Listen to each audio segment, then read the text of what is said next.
My name is Wendy Baldwin. I went to Seabury Hall and graduated in 1967, the very first graduating class.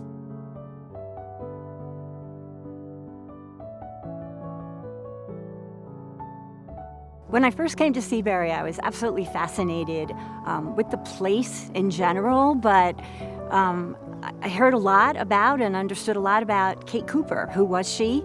And how is it that, this school came to be? And Kate Cooper had a vision. She had a vision which was a pretty expansive vision. Started out, what if we did a school for girls? What if we had a private school for girls? But in her writings and in her will, you could tell that she had a bigger vision, that it could start out as a school for girls, but you know what? Whatever evolves is great.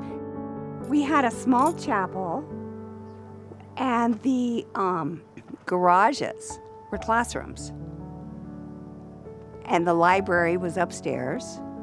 So we always talk about Kate Cooper as being the first donor. She gave her home for education. She gave her vision and worked with the Episcopal Church to make it happen. So there were a lot of conversations before the doors ever opened 60 years ago. I was on the diving team, the swimming team, synchronized swimming. They had fencing. Then we used to have Cooper Day, where Headmaster's Day, they would just arbitrarily say, we're not going to school today, we're all gonna get in vans and drive up to the crater and see the snow. Just spur of the moment. I think the teachers lived in the bedrooms. The dining hall was very tiny, and all the students had breakfast, lunch, and dinner in the dining hall. Meetings were held in the living room. The offices now were bedrooms and housing for the teachers who worked here back then. I think keeping the doors open financially was always, in the early days, a challenge. I know in some years we ended up using tuitions from the incoming fall to help pay for obligations we had to teachers, as a year that we were looking forward to was not yet in sight, but the year we were in was ending. So financially it was a tough go. I said, is there any way that we can have the church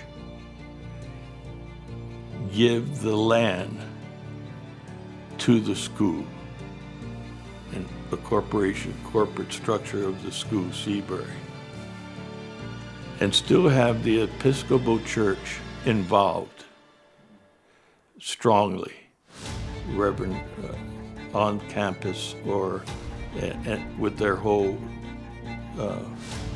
involvement of the school, so that you kept the integrity of Aunt Kate Cooper's will intact, so to speak.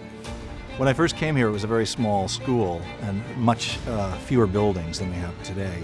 And over that time, because of the success of things, we've just grown, and these new buildings have popped up, and they're beautiful, and the kids come into them and they just feel like they're valued, because look at what has happened and what has been put up around them.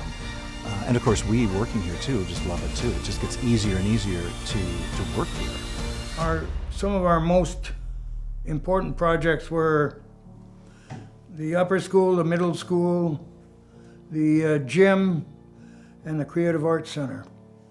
By now, first of all, you've had a number of graduating students. And those graduating students started becoming something in the community. And so Seabury's story began to grow through that route. You take all those stories being told, it generates a lot of excitement that, by God, up there on the mountain's a little gem. I was just reminded that I have been on the board for over 40 years. Oh, that's shocking. I never forgot the phrase that to have a successful school is like a chair. All four legs have to be stable. You have to have the quality of education, the athletic, the arts, music and arts, and the financial stability.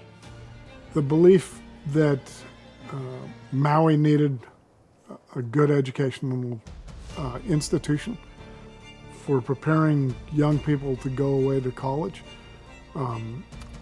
And when I say that, it was always my parents' dream that young kids would go to Seabury, prepare themselves for college, and then come back to help Maui grow and be more successful.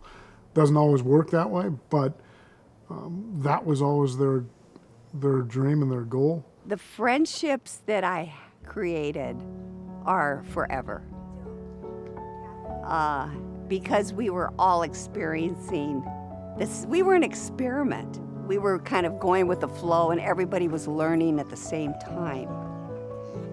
This school has made a difference in the Maui community, has produced leaders that have been very effective in the community, and I thank that to Seabury Hall for what they've done, and they continue to grow. The school itself is the tip of an iceberg of what the Erdmans gave to the community as a whole. But certainly Seabury was a big passion.